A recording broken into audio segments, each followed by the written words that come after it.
So you fitted all the linkages and all the meshing is correct, so we're ready to fit the exhaust.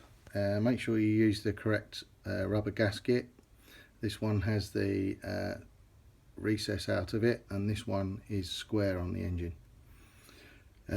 So I've done this already. Make sure the joint's good, all the springs are in and not overstretched, and you're ready to fit. What I like to do is, before you put any springs on around the engine, is to make sure that all your exhaust fits nicely.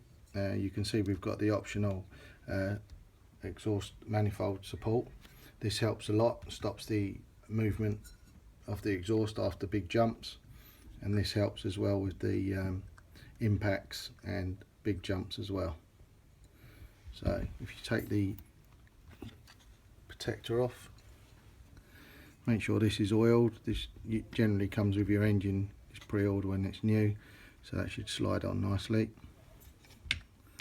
Make sure this lines up with your spring and your holding wire. Make sure this fits down. This roughly lines up with your manifold, so that if you're using different lengths manifolds, you've got one way or the other. That's why you might notice that it's not lined up, but we're running the short manifold. If you're running the long one, then that would cover. As long as it supports it, you're okay. Make sure your wire's nicely in line, so you've got a nice movement there and that. So basically the exhaust should stay on without even having the springs on. This is what you're looking for. So you can see that's a good, so if you ever have a loss of spring during a race, this won't come off. To set your height of your exhaust, so it's not damaging the bottom of the exhaust, hold this down and just have this level with your side guard, and then do up, and then you have a nice support and your exhaust is running straight. You're always looking for the exhaust to run down at a slight angle, so that the residue of oil will always flow this way and blow out the exhaust. You don't want it pointing upwards. Pointing downwards is okay, but as long as you've got some clearance here.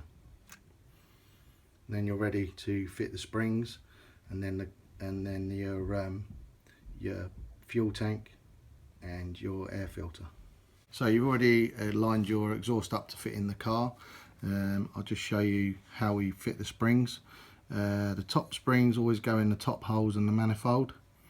These are the two short springs either side, so you have them on the top, and then you run the long spring through the gap in the carb, around, and then on the bottom hole in that, and then that's ready to fit straight into the car. So once your engine's in, your next step is fitting the fuel tank. We always keep the same measurement for here of the fuel line, and the same measurement for here for the fuel line, and also for the airline. Always make sure that the direction of the fuel filter, the mesh is this side, so the direction is that way. So this is a chamber here to collect all the dirt, and it will stay in a float.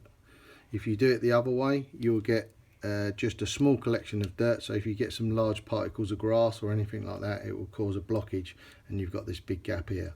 This also causes like a cavitation of the fuel, which causes air bubbles, which will cause a lot of air bubbles going towards your engine. So you want it to run this way, so that you never get the air bubbles, because it's all a good chamber there. Okay, so when you fit the tank, you've already got your screws and your rubber mounts already in. You get your 2mm driver, line the hole up, that's in line, and if you just gently push down on the tank, this will push the rubber underneath, and you just want that rubber just to squeeze gently, so when you release up, you get a nice movement and it's not too tight. This stops a lot of vibration and again cavitation of air bubbles. And repeat the procedure on the front. Again, holding down, you'll see the foam, the rubber bulge, and just make sure you've got a nice movement there. You have rubber supports underneath the tank. You'll see the fuel line the way we do it. The direction is this way, so it's going around the air filter. We've left the air filter off so that you can see. We put a zip tie over that, clip that into the position, make sure there's a nice angle there so your air filter doesn't move and cut.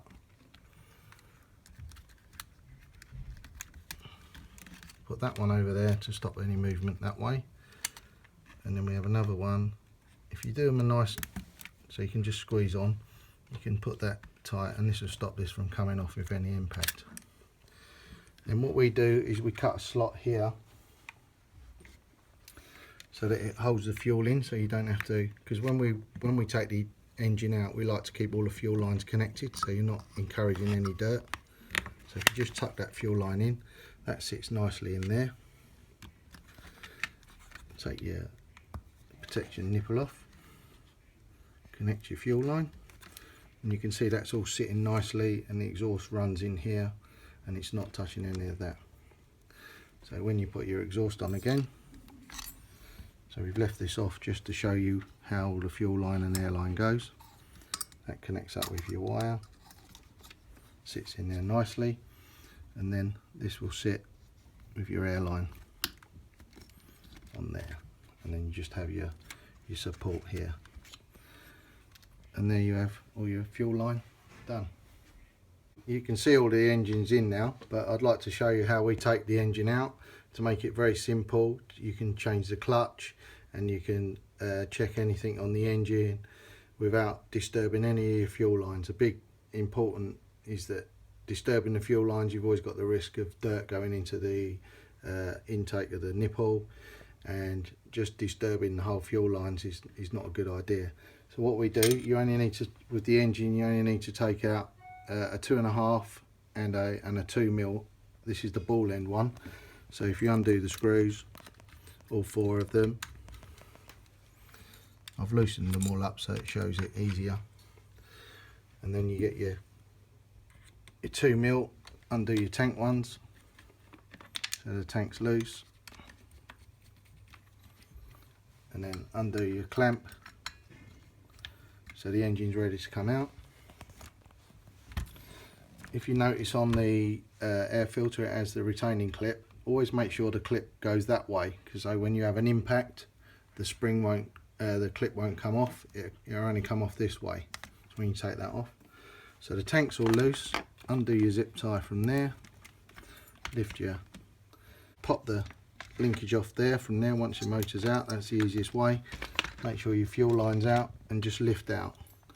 So when you want to service or check anything, just roll the tank over to this way, and you can get to your clutch bell, undo your clutch bell, service all the clutch, take it out, check your air filter's okay, check there's no splits anywhere in your fuel line and your airline. Just generally check everything, and then your engine's ready to go back in once you've serviced.